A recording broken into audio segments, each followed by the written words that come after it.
তিনবার মিটলে না পরোটা খেয়েছি, একদিন ডাইরেক্ট বলছি ভালো লাগে দাদা, মানে এটা ঝাল মশলা যে মানে একটা টেস্ট সেটা নেই। আর আমাদের দেশে ওই যে মিট মশলা যেগুলো ছড়ায় উপর দিয়ে দিয়ে পুরো উপর মিক্স করে নি দিছে, এই ডাইরেক্ট বলছি, আমি জিজ্ঞেস করতে খারাপ লাগছে আমি বলছি, আমার ভালো লাগে দাদা।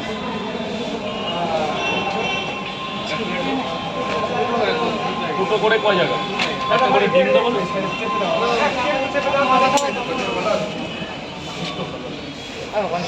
তোমার কথা জিজ্ঞাসা করে, হ্যাঁ তোমার কথা জিজ্ঞাসা করে, কি বলছো? বলে রাজদার ওখানে ভিড় কেমন হচ্ছে, বেচা কেনা হচ্ছে না? আমি তো গেছিলাম তুই 2 মাস আগে প্রায়, বললাম না ভিড় হয় না, বলে দেবো না। চলে না। হ্যাঁ ঠিক বলছো। 60 টাকা দিয়েছো।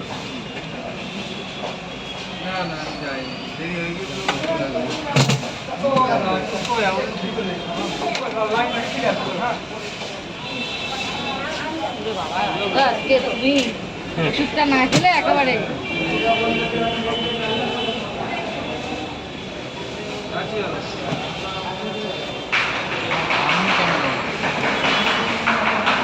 আরে কালকেও কি মানুষ জানো না, লাইভে দেখছিলাম তো, বিশাল বিশাল। কি প্রসেনজিৎ কালকে কেমন দিচ্ছি? প্রচুর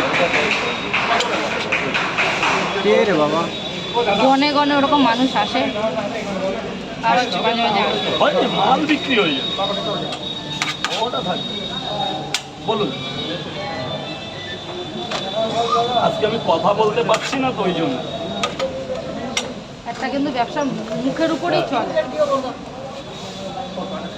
খেয়েছো? এই নাও 10 টাকা। ভাই বলো ভাই জানো 40 টাকা, ঠিক আছে পরে দিয়ে দাও। দাও 40 টাকা দাও, একটু বেশি হয়, একটা ডিম বেশি দিয়ে দাও। যা যা আছে কপালে তাই দাও, উঠে গেছে খাবার নামাতে নেই। 30 করে 3 জায়গা।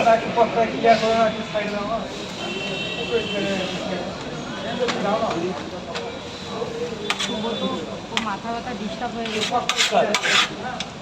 হ্যাঁ আমরা তো আগের চলে আগে শুরু করি, বুঝলি? চলে গেছে। 1 মাস হলো, ভিডিও নেই আমার, বলছি তো রাজুদার কাছে গিয়ে কথা করে এনে আমাকে দিল। আমি দেখি শ্বশুরবাড়ি চলে গেছে তো, ওই সেই বাড়ি সঙ্গতিতে, এখানে মানে 4 ছেলে। বলবো না কিন্তু এখানে হ্যাঁ দরকার, এটা আবার ও জানে না, বুঝলে?